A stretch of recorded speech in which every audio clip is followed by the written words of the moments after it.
Let's get into some of the details of the merger. And it's not really a detail, it's the big one. How is this dual CEO structure going to work? I think we'll work very well. We both, I think we're different. We have complementary skills. We have different interests, I think.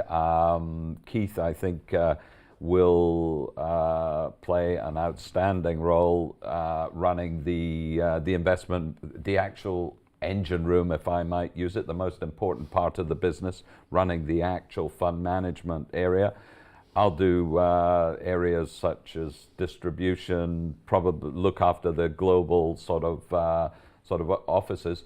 But we both need each other, because without the engine room, if I might use that, working really, really well, there is no point in having distribution. There's no point in having a global presence. So we're really both very reliant on each other. And even if the engine room is working really well, i.e. the fund management side, and that at the end of the day is what we're all about. We then need the other bits of the business to grow. Keith? 670 billion of assets, clients in 80 countries, served by 50 offices. It's a big job. There's enough for the two of you. One person. And actually, I think it's really important that we do have complementary skills. We both get on, and we both, I think, respect our skill sets in a different place. And I think it's also worth pointing out, over the last 8 months, Martin and I have cleared a lot of stuff. So we've had a bit of practice, and I think the other thing that's really important in a merger, what's a world-class investment company or a manager full of? People. Actually, what we will bring to the party from both sides is our people and leadership, and actually bringing those people together to create something that there's a vision and we provide opportunity. Tell us a bit about the structure of the combined business. First of all, in terms of business areas. So there'll be two broad business areas. There's asset management, which is going to be a big global business with a lot of scale. There'll be a life and pensions business, which is by and large a UK savings and investment business with a pretty strong strategic position in the UK. There's interplay, I think, between the two. So we will be encompassing, if you think about end clients and customers, everything from the largest institution and balance sheet to providing services to individual customers who are investing for their pension or investing in an ISA. So the scale is going to cover the whole gamut of clients and savers. And Martin, what about the geographical structure of the new company?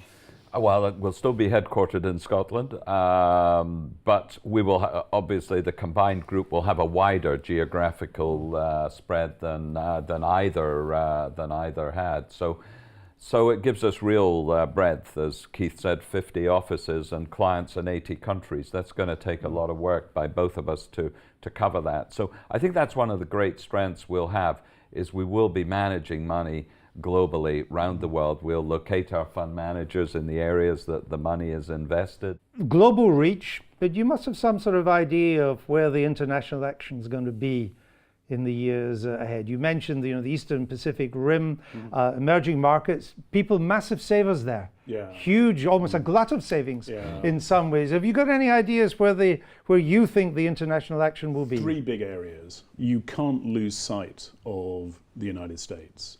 It's the biggest pool of investable assets in the world. One of the things the merger will do is allow us to take the rest of the world to the United States through a brand that has real scale. So that's a big important chunk, and I think that's going to be something that's very, very attractive over the next 5 years. You can also look at other developed markets, so bits of what I might call developed Pacific, really, really interesting. It's where a lot of growth in defined contribution is. Japan and Australia.